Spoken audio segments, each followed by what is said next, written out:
অসম্ভব। বাচ্চা কোলে নিয়ে নতুন বউ বাড়িতে ঢুকবে, লোকে বলবে কি? হ্যাঁ, বলতে তো হবেই। মেয়ের বিয়ে দিতে গেলে শুধু পাত্রের সঙ্গে কথা বলতে চলবে না, পাত্রের বাবা মার সঙ্গে কথা বলতে হবে। আমাদের কিচ্ছু বলতে হবে না, যা বলবার স্বপনই বলবে। ওহ, সবকিছুর একটা আদব কায়দা আছে। আমরা মেয়ের বাবা মা, আমাদের আগে গিয়ে বলতে হবে। আসবো স্যার? আরে এসো এসো এসো, বসো। আর কতদিন ওকে স্যার স্যার করবে? অনুর মতন যাতে বাবা বলতে পারো তার ব্যবস্থা করো। মা বাবাকে বলেছি আমি অনুর কথা, ওদের কোনো আপত্তি নেই। শোনো, তোমার বাবা মাকে আরেকটা কথা জানাতে হবে। ওটা এখন না জানিয়ে বিয়ের পরে না হয় জানাবে। না, ওটা আগেই জানাতে হবে, এবং জানতে হবে ও তোর বাবা মার মত আছে কিনা। ডিভোর্সি? হ্যাঁ, 5 বছর আগে অনুর একটা বিয়ে হয়েছিল, 3 মাস পরে ওদের ছাড়াছাড়ি হয়ে গেছে। ঠিক আছে ঠিক আছে, সোনার আংটি আবার বেকা হয় নাকি? তুই ওর বাবা মাকে বলে দিস, আমাদের কোনো আপত্তি নেই।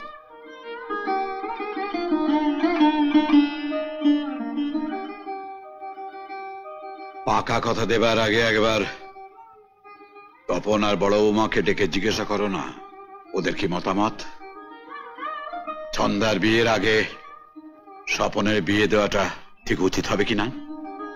আমাদের ছেলে মেয়ে, আমরা যেমন খুশি বিয়ে দেব, তার জন্য আবার পাড়া শুদ্ধ লোকের মতামত নিতে হবে নাকি? যার বাড়িতে আছো, যার পয়সায় খাচ্ছ, সেই তপন আজ পাড়ার লোক হয়ে গেল। তাছাড়া আবার কি? কোনো ব্যাপারই যখন ওই ছোট ভাইকে সাহায্য করেনি, তখন পাড়ার লোক ছাড়া আর কি? তাছাড়া ভবতোষ বাবু তার মেয়েকে বিয়ে করলে স্বপনকে নিশ্চয়ই একটা ফ্ল্যাট দেবে, তাই না রে? তেমন কোনো কথা হয়নি, তবে আরে দিবি দিবি, ওর ডিভোর্সে মেয়েকে তুই বিয়ে করছিস বললে কি আর উনি না করবেন? বেশ, তুমি যা ভালো বোঝো তাই করো। মেয়ের বিয়ে না দিয়ে যদি ছেলের বিয়ে দিতে চাও তাও। ছন্দা তো খুব বড্ডা বড্ডা করে, তা বড্ডাই না হয় বিয়ে দেবে। স্বপন, তুই কালকে বিয়ের কার্ডটা ছাপতে দিবি। বিয়েটা শুধু ওদের ব্যাপার নয়, ওর সঙ্গে জড়িয়ে আছে আমাদের মেয়ের জীবন। একবারও অত বড় একটা ধাক্কা খেয়েছে, আবার যদি ধাক্কা খায় সামলাতে পারবে ও? ধাক্কা খাবে কেন?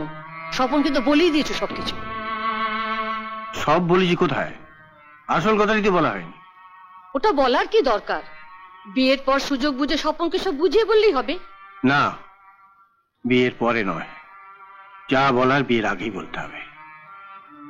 তাতে বিয়ে হয় হবে, না হয় হবে না।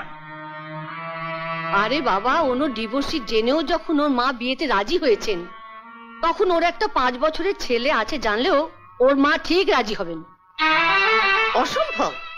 বাচ্চা কোলে নিয়ে নতুন বউ বাড়িতে ঢুকবে, লোকে বলবে কি? এখন লোকের কথা ভাবছো কেন?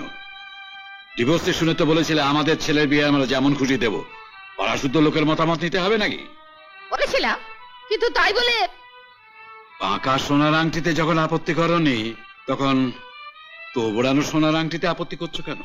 হ্যাঁ, যা স্বপন, তোর শ্বশুর মশাকে গিয়ে বলে আয় বিয়েতে যৌতুক হিসেবে ফ্ল্যাট আর গাড়ি পেলে পরে তোর মা রাজি। না না, লজ্জা আমি আত্মস্বজনের কাছে মুখ দেখাতে পারবো না। কিসের লজ্জা মা? একটা অসহায় মেয়েকে আপনি নতুন করে বাঁচবার সুযোগ করে দিচ্ছেন, এতে লজ্জা কেন হবে মা? লোকে তো বরং আপনাকে বাহবা দেবে।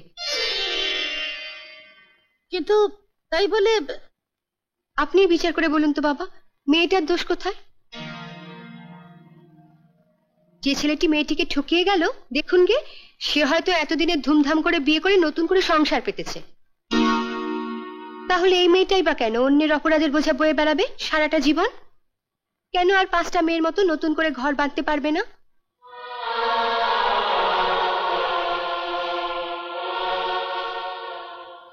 আপনারা পুরুষরা যে নিয়মটা করেছেন সেটা ঠিক নয় বাবা। স্বামী অকালে মারা গেলে স্ত্রী সমস্ত সুখ আহ্লাদ বিসর্জন দিয়ে থান পড়ে নিরামিষ খেয়ে সারাটা জীবন কাটাবে। আর স্ত্রী মারা গেলে 1 বছর যেতে না যেতে স্বামী ড্যাং ড্যাং করে বিয়ে করে নতুন বউ ঘরে নিয়ে আসে।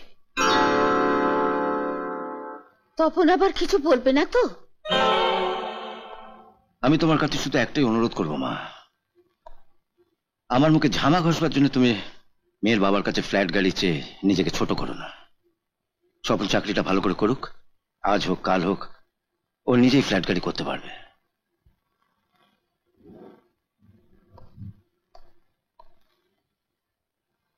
কাল সকালে গিয়ে মেয়েকে আশীর্বাদ করে আসুন মা। আশীর্বাদ করতে হলে তো সোনার গয়না চাই। স্বপন তো এখনো মাইনেই পায়নি।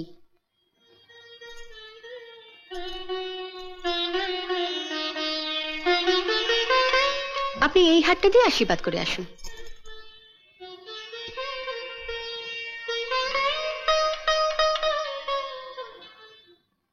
মেজদা, মেজবুদির ছেলেটাকে কেমন দেখতে?